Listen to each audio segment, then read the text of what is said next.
Lexi from BBC Good Food, and I've been joined by a little helper today. What's your name? Florence. This is my daughter Florence, and we're going to make one of our favourite family dinners, which is spaghetti and meatballs.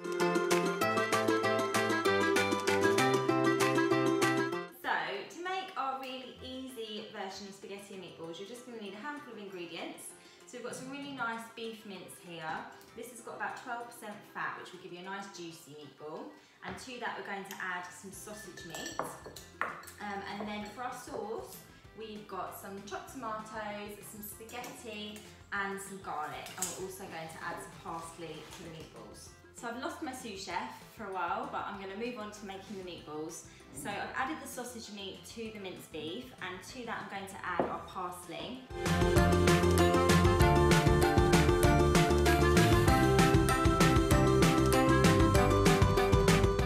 Okay, so now you just want to mix all of those ingredients together with your hands, squeeze them together really well until they're nicely incorporated, and then we're going to roll the mixture into meatballs about the size of a golf ball and just arrange them on a lightly oiled tray.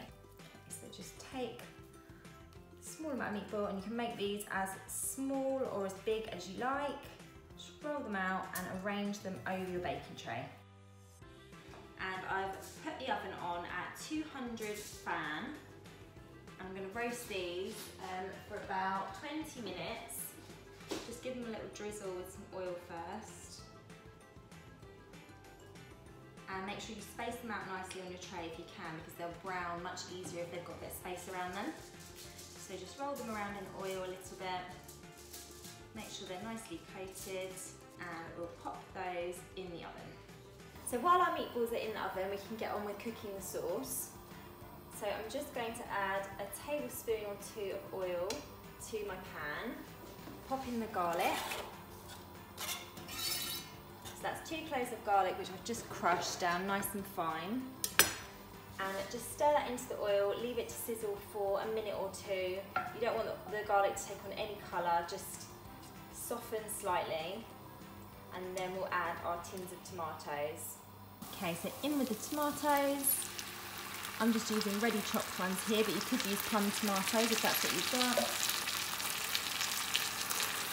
And I'm just going to season those tomatoes with a pinch of salt and a pinch of sugar. So our tomato sauce has been cooking for about 10 minutes now, and it's becoming nice and thick, and those tomatoes are breaking down nicely. So I'm just going to partially cover it with a lid so it doesn't dry out too much. And now it's time to cook the spaghetti. So just pop your spaghetti in a large pan of boiling salted water and ease it into the water, and you want to cook that for 10 to 12 minutes or until it's just cooked but it still has a little bite to it. Okay, so our tomato sauce is looking really lovely and thick and rich now. You can see those tomatoes are really broken down. And with the tomato sauce, the longer and slower you can cook it for, the better really. You're just going to get more and more flavour out of those tomatoes, so cook them nice and long and slow. And our spaghetti is cooked. Just check a piece of that. So I'm going to drain that and just reserve a mugful of the water in case we need to loosen the sauce. And I've just taken the meatballs out of the oven as well. They're cooked and looking great, so we're going to add those into the tomato sauce.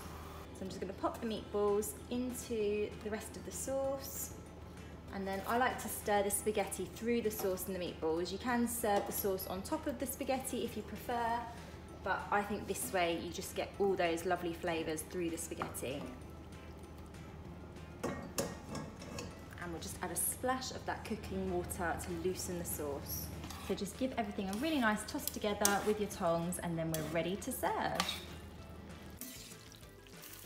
So there's our recipe for really easy spaghetti. Spaghetti and meatballs. Do you love spaghetti, Florence? Do you love spaghetti, Rupert? Yeah, so you can have spaghetti and meatballs. I like mine with some parmesan and basil on top, but you can leave it plain if you prefer. I really hope you love it.